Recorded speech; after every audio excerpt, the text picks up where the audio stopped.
Selamat pagi dan salam sejahtera untuk kita sekalian. Terima kasih atas kesempatan yang diberikan kepada saya untuk mempresentasikan proposal saya. Pertama-tama, perkenalkan nama saya Milky Tresya Pakanda, NIM 217411321. Saya akan mempresentasikan proposal saya dengan judul Analisis Penilaian Kinerja Keuangan Perusahaan menggunakan rasio keuangan pada PT Elang Mahkota Teknologi Tbk. Latar belakang masalah. Memasuki era globalisasi yang semakin berkembang ini, perusahaan-perusahaan berupaya untuk terus meningkatkan produktivitasnya guna meningkatkan daya saing, karena persaingan antar perusahaan juga semakin ketat. Perkembangan politik, sosial, teknologi, dan perekonomian di Indonesia turut berpengaruh terhadap persaingan antar perusahaan. Berbicara mengenai rasio keuangan, hal ini tak lagi lazim bagi sebuah perusahaan yang besar, karena keberhasilan sebuah perusahaan dapat diukur berdasarkan kinerja keuangan perusahaan tersebut. Jika ingin mengetahui baik tidaknya kinerja sebuah perusahaan, maka kita dapat melihatnya di laporan keuangan yang disajikan tiap periode. Berikut adalah laba usaha perusahaan dilihat dari sisi laporan keuangan. Berdasarkan tabel di atas, dapat kita lihat bahwa perusahaan setiap tahunnya mengalami penurunan. Meskipun perusahaan tetap memperoleh laba, namun jika tiap tahun laba menurun, maka dapat berpengaruh terhadap aktivitas operasional perusahaan. Dari uraian di atas, maka penulis mengangkat judul penelitian yaitu Analisis Penilaian Kinerja Keuangan Perusahaan menggunakan rasio keuangan pada PT Elang Mahkota Teknologi Tbk. Rumusan masalah dan persoalan penelitian. Adapun masalah yang dialami perusahaan yaitu perusahaan mengalami penurunan laba selama 3 tahun terakhir.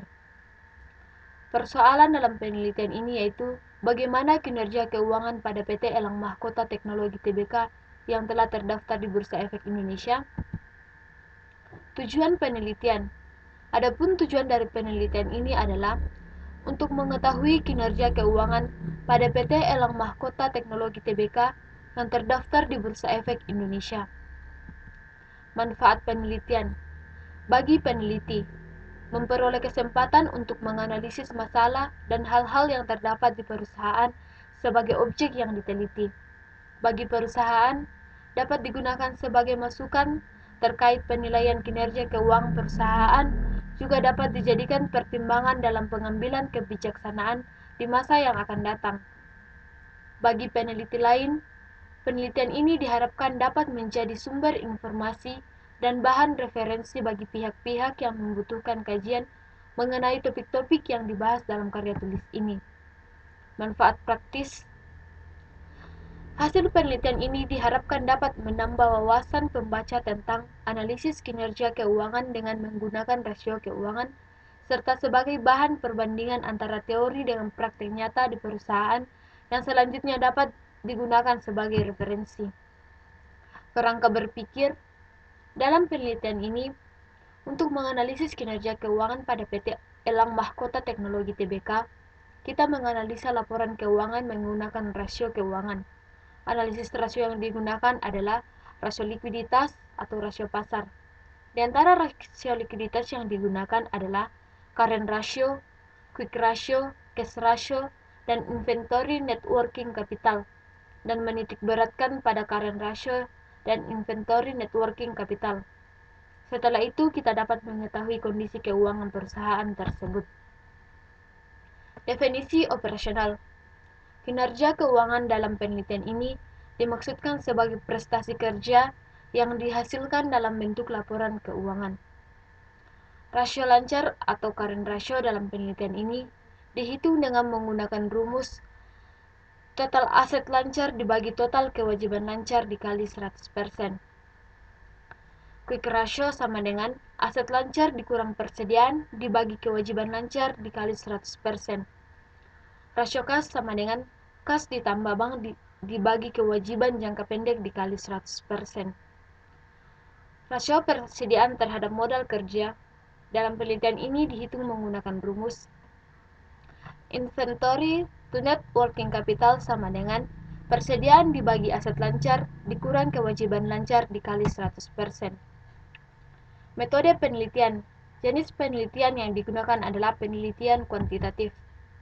Satuan analisisnya yaitu PT Elang Mahkota Teknologi Tbk yang terdaftar di Bursa Efek Indonesia dan dapat diakses melalui website www.idx.co.id. Satuan pengamatannya yaitu kinerja keuangan pada PT Elang Mahkota Teknologi Tbk berdasarkan laporan keuangan. Metode dan prosedur pengumpulan data. Metode yang digunakan dalam penelitian ini adalah metode deskriptif. Prosedur pengumpulan data yang digunakan oleh penulis dalam melakukan penelitian ini adalah penelitian kepustakaan, yaitu pengumpulan dasar-dasar teori dan penelitian terdahulu, serta segala informasi yang berkaitan dengan penelitian yang berhubungan dengan masalah yang akan dibahas, seperti informasi yang didapat di internet maupun sumber lainnya. Jenis data. Jenis data yang digunakan dalam penelitian ini adalah data sekunder, yaitu data yang diperoleh berdasarkan literatur yang berhubungan dengan dokumen atau arsip perusahaan yang berupa data kuantitatif. Data kuantitatif yaitu data yang berupa angka-angka yang menunjukkan jumlah atau banyaknya sesuatu, yaitu laporan keuangan perusahaan, dalam hal ini neraca dan laporan laba rugi. Teknik analisis data. Teknik analisis data yang digunakan adalah analisis deskriptif, yaitu kegiatan untuk menyusun, mengklasifikasi, menafsirkan, serta menginterpretasikan atau menyimpulkan data sehingga memberikan suatu gambaran tentang masalah yang dihadapi atau diteliti. Langkah-langkah yang dilakukan penulis adalah sebagai berikut. Yang pertama, mengumpulkan data yang diperlukan dalam penelitian pada PT Elang Mahkota Teknologi Tbk. Yang kedua, menghitung data dengan menggunakan rasio keuangan atau rasio likuiditas, diantaranya rasio lancar dan inventory net working capital. Yang ketiga, menginterpretasikan data yang telah dihitung dengan menggunakan rasio untuk menggambarkan suatu masalah yang terjadi pada perusahaan. Yang keempat, menyimpulkan masalah yang terjadi dari hasil perhitungan rasio untuk mengetahui penyebab terjadinya masalah yang terjadi pada perusahaan tersebut. Sekian presentasi saya. Terima kasih.